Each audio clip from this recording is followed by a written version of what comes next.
This is part 2 of my modding journey with the glorious GMMK Pro. If you have yet to see part 1, I'd suggest you start there. If you're just here for the PE Foam mod or the Tempest tape mod, please use the chapters in the description or in the video progress bar to skip ahead. To start things off, I tried out the D65 Gaskets from KBD fans. The GMMK Pro has two varieties of gasket thickness. On the bottom case, you have thicker gaskets pre-applied. On the top case, you have gaskets that are about half the thickness of the bottom case ones. You also get several of these thinner gaskets as extras. The D65 gaskets are about 3 times as thick as these thinner ones. So the triple gasket structure that we ended up with in part 1 is about 4 units thick. In JU Park's GMMK Pro mods video, he put the gaskets on the plate, and so they work alongside the thicker bottom gasket with a total thickness of about 5 units. I opted to replace the entire triple gasket structure with a single D65 gasket, reducing the thickness from 4 units to 3. At this point, I didn't really care about bounce or flex anymore. I just wanted to replace the triple gaskets since they were getting mangled from the repeated opening and closing of the board, and they were kind of unwieldy in the first place. Next, I had to sort my stabilizers. I tried out the Frankenstab configuration described by YouTuber Ansel in his GMMK Pro video, paired with the Holee mod. You basically use the goat stab housings with the Durock V2 stems, and this allows the stabilizers to fit into all of the GMMK Pro's plates. Unfortunately, I found that this introduced some unwanted resistance that had nothing to do with the Holee mod, perhaps due to the thickness of the Durock stem paired with a smaller opening in the goat housing. So I went back to pure Durock V2s. I tried the Holee mod with 2 different fabric bandages, one from Mediplast and another from NextCare. The NextCare is almost 10 times more expensive than the Mediplast, but is also much thicker and has stickier adhesive. The Mediplast seems to be similar to the Band-Aid branded ones used by Scott from Keyboard in his stabilizer mods video, while the NextCare seems similar to the ones used by Homogeneo in his Holee mod video. I found that the NextCare was a little too heavy for the shorter stabilized keys, so I used Mediplast on those, and I kept the NextCare on the spacebar, and this worked out pretty well for me. With the stabilizers finally sorted, I set my sights on the plate. I really wanted to have the 3 plates that I have, aluminum, polycarbonate, and FR4, as options, but with the Durock V2 stabs, the aluminum plate is unusable. These plate issues are, in my opinion, the most frustrating thing about the GMMK Pro. Hey Glorious, feel free to send me some of those updated plates. 1 each please, aluminum, polycarbonate, and brass. Thanks. So we're comparing the official polycarbonate plate to the FR4 plate designed and produced by a couple of fellow enthusiasts. Both of these plates have some minor issues with key alignment. As I mentioned in part 1, the PC plate has some issues with shrinkage causing some bowing. For me, this manifests most clearly with the escape key being too far to the bottom right of its hole. The FR4 plate has an alignment issue with its arrow key cluster. They're too far to the left. You can even see the switches being unable to fully seat, slanting slightly. Fortunately, none of these issues affect performance. The FR4 plate also doesn't have any standoff holes or screw holes aside from the ones for the light diffusers, and I found that those aren't big enough for the included screws anyway. So when installing switches, you will have to disassemble the board and make sure that all the switches are fully pressed in before reassembly. I also had some issues with the PCB sinking during use, causing some switches to lose contact and stop working. So I've had to abandon the Jad of all trades configuration from part 1. I've returned the bottom case foam and have all 8 case screws tightened as far as they can go. At this point, all I'm really after is sound. For all of the comparisons in this video, we'll be using lubed, milky top, black bottom Gateron yellows, and the EPBT X GOC black on white keycap set.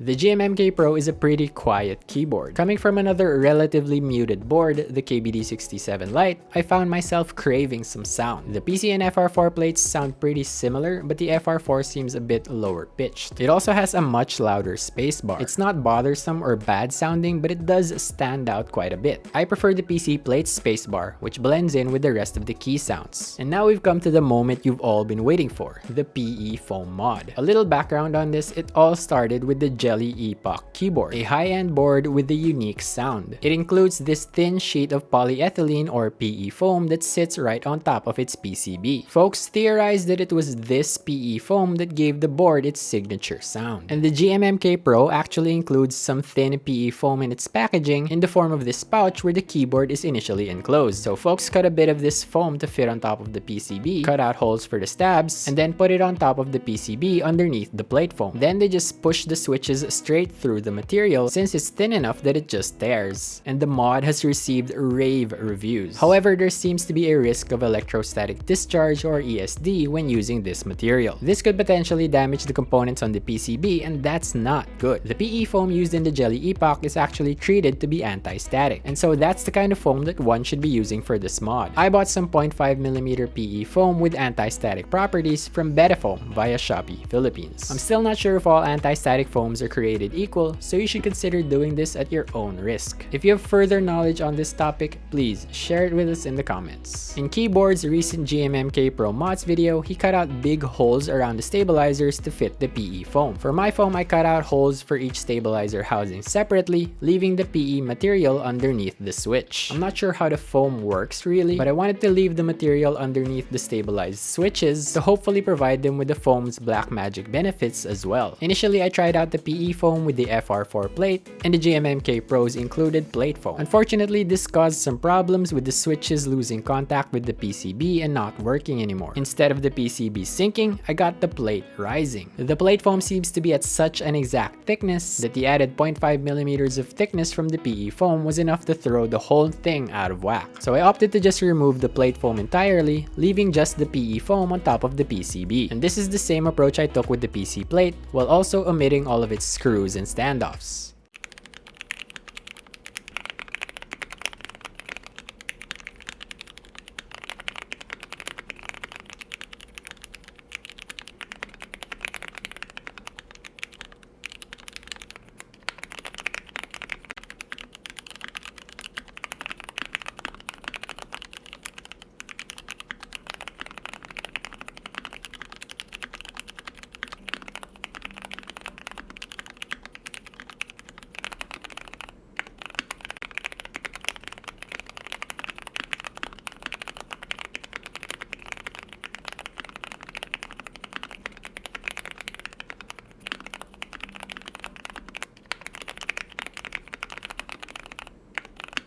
It really is black magic, right? With both plates, the sound got much deeper and poppier with the addition of the PE foam. At high speeds, it almost sounds like static crackling in a speaker or something. It's like with every key press, a popcorn kernel was being birthed. Comparing each plate paired with the PE foam, the differences are much the same as they were without. The FR4 is slightly lower pitched but has a louder spacebar. I was also just unable to unsee the slanted arrow keys with the FR4 plate, and so I decided to pick the PC plate as my plate of choice for the rest of these mods. The next mod I tried is the tape mod from Tempest, where you basically cover the back of the PCB with sheets of masking tape.